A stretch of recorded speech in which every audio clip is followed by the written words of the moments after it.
Halo teman-teman, kembali lagi bersama gue Daryl di This is Daryl Channel.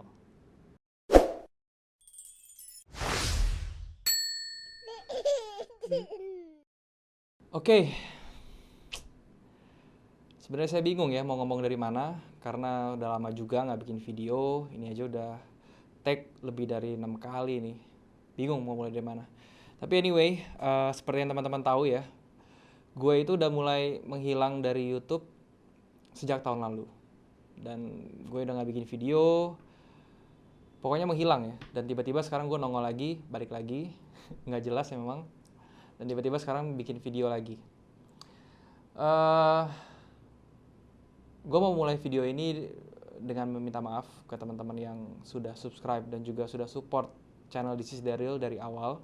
Dari gue nggak punya subscriber sampai sekarang masih mau nonton video ini. Dan juga buat teman-teman yang ada di grup Level 1 Trading. Walaupun gue nggak pernah muncul di grup itu, jarang muncul, tetap teman-teman di sana tetap support, tetap mau discuss di grup itu dan mau stick sampai sekarang. Itu gue benar-benar appreciate banget ya. Jadi sekali lagi I'm sorry dan thank you buat teman-teman yang masih support sampai sekarang. Gue mau sedikit cerita ya tentang kenapa gue nggak bikin video setahun ke belakang gitu ya. Walaupun memang ini sebenarnya nggak penting ya. Siapa gue juga gitu mau cerita-cerita, nggak peduli amat gitu kan. Tapi kalau misalnya gue buat bisa ya, atau gue boleh untuk excuse.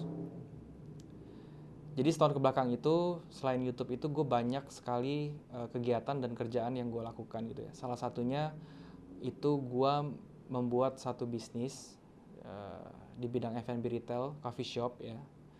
Namanya Kopi Orang Ketiga. Ada di Balikpapan ya. Jadi buat teman-teman yang di Balikpapan, nanti kalau misalnya gue kesana kita bisa kongko dan juga kopdar di sana gitu ya. Jadi sambil ngomongin trading. Promo dikit lah, nggak apa-apa ya. Jadi itu alasan pertama gue ya. Dan alasan kedua gue itu ya ini sedikit konyol sih sebenarnya. Jadi gue setiap malam itu punya kecenderungan buat nonton video gue sendiri ya. Bukan narsis loh. Cuma pengen buat ngelihat aja nih ini video bagus apa enggak gitu. Ada peningkatan atau enggak gitu ya. Jadi gue setelah gue lihat-lihat ya tiap malam sebelum gue tidur gue nonton-nonton, gue lihat-lihat gitu ya. Kok gue merasa jijik gitu ya. Gue merasa ih apaan sih ini kok video gue merasa tuh minder banget sumpah. Gue minder banget sama youtuber-youtuber lain gitu ya, kok video mereka keren-keren gitu ya, kok video gue kok kayaknya sampah gitu ya.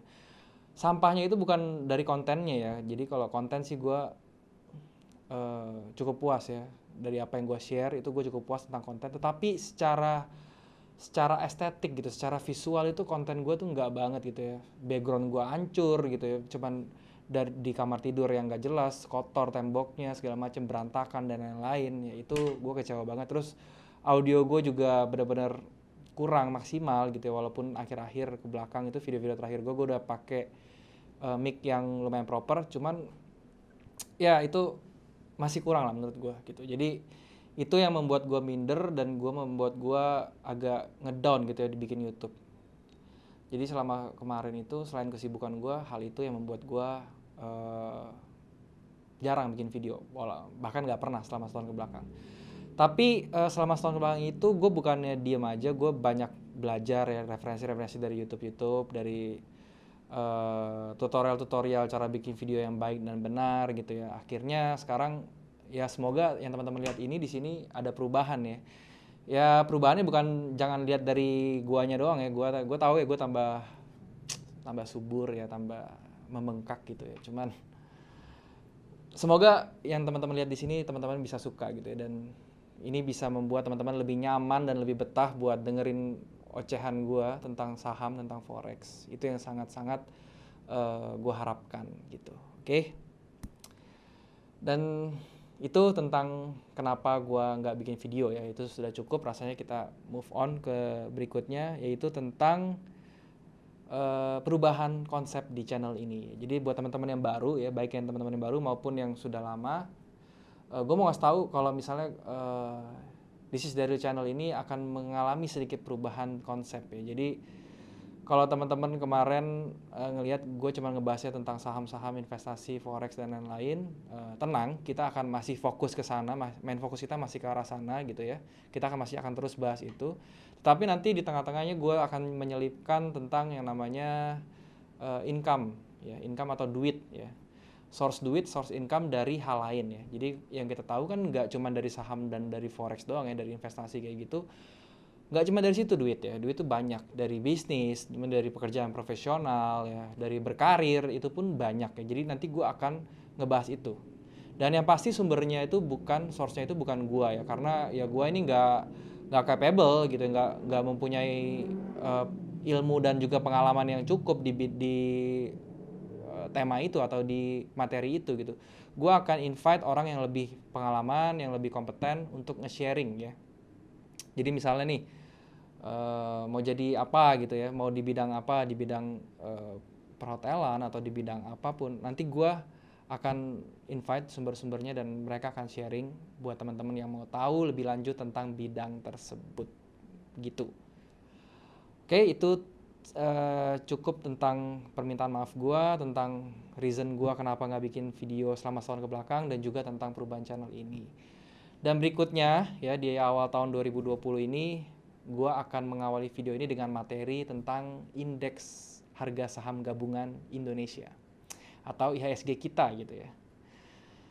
Jadi seperti yang teman-teman tahu ya, indeks saham gabungan, indeks harga saham gabungan kita itu sudah mengalami koreksi ya.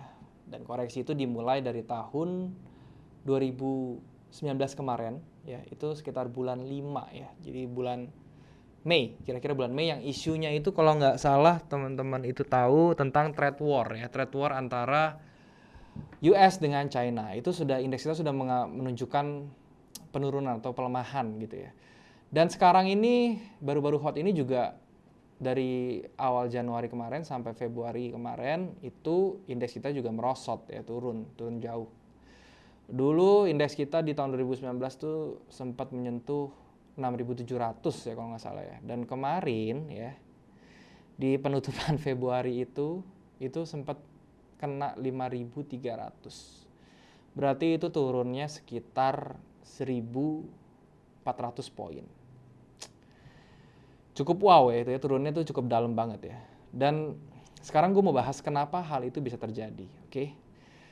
Sebelum gue masuk ke situ, gue mau ngasih tahu dulu ya, indeks harga saham gabungan kita ini sangat sensitif terhadap dua hal. Yang pertama itu adalah makroekonomi, yang kedua itu adalah chaos.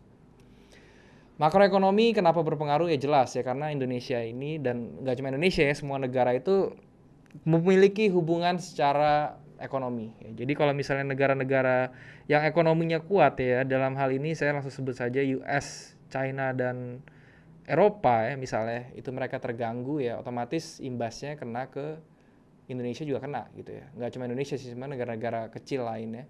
Kecil dalam hal ekonomi ya maksudnya ya, bukannya kecil dalam hal negara. Yang masih berkembang gitu ya ekonominya, itu pasti akan kena. Ya, itu dalam makroekonomik. Seperti teman-teman contohnya yang kemarin saya bilang di 2019 itu tentang trade war ya. Trade war itu kan merupakan kebijakan ya yang dilakukan oleh US dan juga China. Mereka membuat kebijakan masing-masing. Nah, itu namanya makroekonomics. Makanya kemarin indeks kita juga kena ya, bergoyang gitu ya, berdampak. Dan kemudian yang kedua, chaos ya. Nah, chaos ini bisa macam-macam bentuknya. Pertama itu bisa yang namanya perang ya, perang fisik ya. Maksudnya perang fisik ya, kayak misalnya US itu nyerang, ngebom siapa gitu ya. Maksudnya ya perang lah, perang antar negara. Itu antar negara ataupun perang di dalam negara itu tersendiri, itu indeks berpengaruh.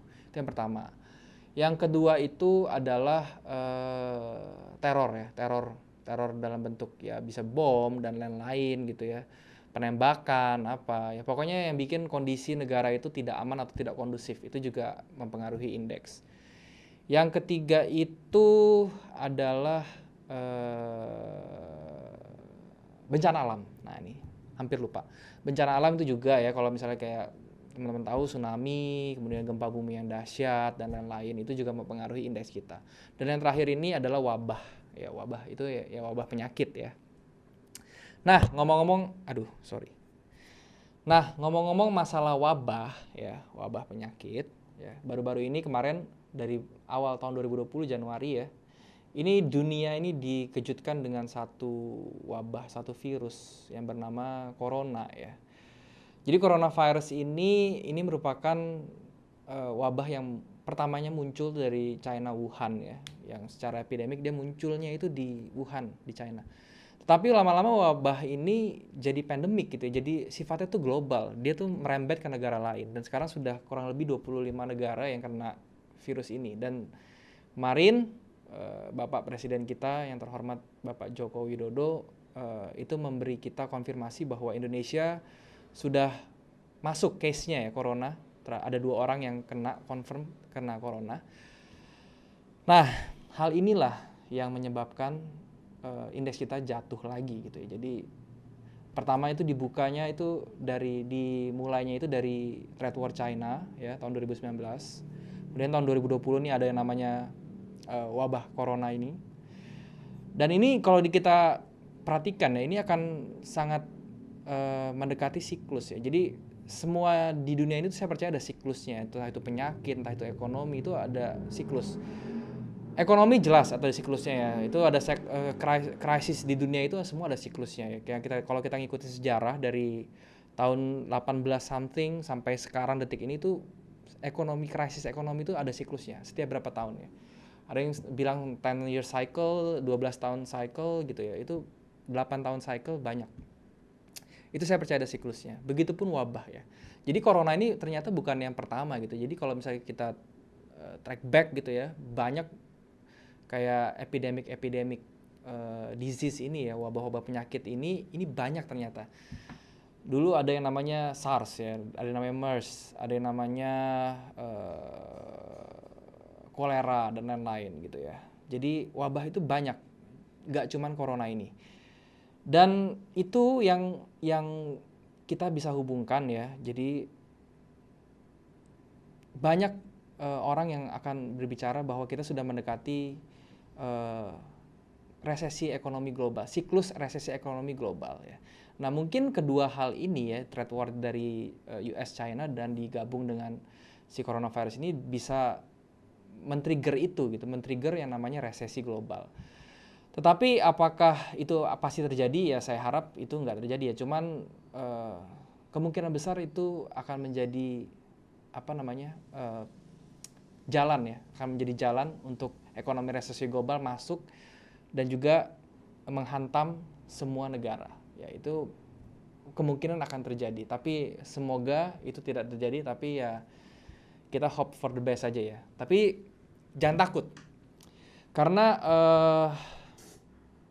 tentu saja yang namanya ada resesi ya, itu pasti nanti ada pertumbuhan ya. Dan seperti kalau kasusnya dan pengalaman yang sudah itu setelah resesi pasti pertumbuhannya juga jauh lebih baik dan jauh lebih cepat. Contohnya dulu kita kena resesi 98, 2008 dan sekarang kita bisa survive, bahkan kita bisa growth ya, di Indonesia ini bisa growth menjadi lebih baik. Jadi jangan takut yang namanya resesi, karena di dalam resesi itu pertama pasti itu ada kesempatan di dalam resesi itu, dan yang kedua itu pasti ada growth ya. Jadi kita nggak perlu takut dengan resesi. Kita hanya perlu mainin strategi aja. Jadi strateginya ya cash is the king ya. Jadi kita pegang cash, jangan terlalu beli aset-aset yang likuiditasnya tuh susah ya. Jadi kalau properti dan lain-lain itu kan susah ya, kalau kita mau butuh duit, kita mau jual, kalau lagi krisis itu pasti susah jualnya gitu. Jadi jangan ke aset-aset seperti itu, tapi beralihlah ke aset yang gampang liquidnya gitu, seperti emas dan lain-lain ya. Itu strategi pertama. Oke, kita balik lagi ke IHSG ya. Tadi itu sudah terlalu jauh. Jadi gini, IHSG intinya yang saya mau bilang itu sekarang sudah dalam masa koreksi ya. Kemarin terakhir karena kasus corona ini support di area 5.700 IHSG sudah di break, dan itu menimbulkan sedikit kekhawatiran ya dari segi teknikal menurut saya, karena itu merupakan awal pertama dari transisi indeks kita dari bullish menuju bearish. Itu benar-benar pre-step yang sangat awal banget, itu ditandai kemarin ya, yang kemarin sempat menyentuh 5.300. Karena apa? Karena di weekly-nya kalau teman-teman lihat ya, itu dia nge-break-nya itu 5.700-nya di-break dengan satu candle bearish yang sangat impulsif ya. Dan juga close-nya itu di bawah, dan itu menurut saya cukup mengkhawatirkan secara teknikal, oke? Dan apakah itu bisa menjadi awal dari bearish-nya IHSG? Ya, I hope not gitu ya. Tetapi kalau kita berbicara fact, itu most likely to happen seperti itu. Dan sekarang seperti teman-teman lihat, IHSG kembali rebound ya. Kemarin hari ini dia naik sekitar 2% lebih ya, tanggal 4 Maret ya 2020, naik sekitar 2% lebih. Dan saya bilang, menurut saya ini akan susah untuk menembus angka 6.200 sampai 6.300. IHSG akan sulit untuk menembus kembali area tersebut karena di area tersebut terdapat pressure, selling pressure, tekanan jual itu yang sangat besar gitu ya. Itu yang menurut saya. Tetapi untuk resisten terdekatnya kita lihat dulu di 5.900 sampai 6.000. Kalau misalnya IHSG itu bisa, walaupun menurut saya juga agak sulit ya, tapi kita lihat saja ke depannya seperti apa gitu ya. Jadi kalau menurut saya, buat teman-teman yang mau invest di indeks saham kita in a long term ya, di jangka panjang mungkin ya 2-3 tahun ke depan, mungkin bisa lebih selektif dalam memilih emiten, atau mungkin bisa menjauhi dulu instrumen saham ini karena kondisinya lagi agak nggak enak gitu ya. Tapi kalau misalnya teman-teman yang oportunis seperti saya, yang swinger, yang swing trading segala macam, ini merupakan big moment ya. Maksudnya kemarin itu merupakan momen yang sangat baik ya, karena penurunan yang kemarin terjadi kemarin di IHSG itu sebenarnya itu cuma reaksi pasar ya, reaksi pasar yang berlebihan ya. Jadi karena manusia itu pada dasarnya panikan ya, emosional, panikan, ikut-ikutan ya. Contohnya bisa kita lihat gara-gara coronavirus, kemudian sembako diborong di mana-mana. Itu kan merupakan tindakan atau merupakan gambaran manifestasi dari paniknya orang gitu ya. Jadi orang itu gampang panik. Begitu juga di market ya. Di market tuh kalau misalnya orang sudah, waduh ini turun nih, waduh ini corona nih segala macam nih, wah jual, panik gitu ya. Jadi harganya bergerak turunnya drastis. Tapi once dia ketemu level support yang kuat, yaitu reaksi pasar yang berlebihan, pasti di reboundnya itu juga mantap gitu ya. Jadi ya teman-teman nggak usah takut. Justru itu menjadi buat saya ya, sebagai seorang swinger, itu menjadi suatu kesempatan ya. Jadi kemarin saya sempat mengambil sedikit ya, ibaratnya nyopet gitu ya, dan lumayan ya hasilnya. Dia bisa rebound sekitar berapa persen ya. Saya cuma ambil saham-saham blue chip ya, saham-saham finance terutama ya, Mandiri, BRI, BNI gitu, dan sedikit saham-saham di consumers, dan itu hasilnya not bad ya. Tapi saya sudah mengingatkan diri saya bahwa saya nggak boleh pegang ini lama-lama, karena secara garis besar ya, menurut saya ini kondisinya ini kita sudah memasuki distribution ya. Distribution itu persiapan untuk turun indeks kita ya. Cuman ya semoga aja nggak terjadi gitu. Oke. Jadi buat teman-teman sekali lagi yang sudah ada di channel ini masih setia mendukung, itu saya mengucapkan banyak terima kasih ya. Thank you banget teman-teman. Thank you sekali. Dan juga gue mau minta maaf sekali lagi buat keabsenan gue di dunia YouTube, dan kedepannya dengan setup seperti ini, dan mudah-mudahan gue bisa bikin konten-konten yang benar-benar menarik ya. Dan ini sebagai awal pembuka, gue hanya ngomongin IHSG, tapi kedepannya gue akan merefresh semua yang sudah gue sharing ya. Jadi mulai dari teknikal dasar, candlestick, trendline, support resistance, kemudian indikator, apapun itulah, itu gue akan refresh lagi dengan konten yang seperti ini, dengan setup seperti ini, biar teman-teman bisa lebih jelas gitu ya. Jadi buat teman-teman yang mau subscribe silahkan, karena it will be good gitu ya. Dan juga jangan lupa sharing buat teman-teman yang lain yang ingin tahu tentang income, yang ingin tahu tentang dunia saham, dunia trading, dan lain-lain. Silahkan share video ini. Dan sekali lagi akhir kata saya ucapkan terima kasih sekali lagi buat teman-teman yang sudah menyediakan waktu untuk menonton. Dan juga bingung mau ngomong apa lagi. Kita sudahi saja lah sampai sini, oke? Thank you teman-teman, sampai jumpa di next video. Take care dan salam profit.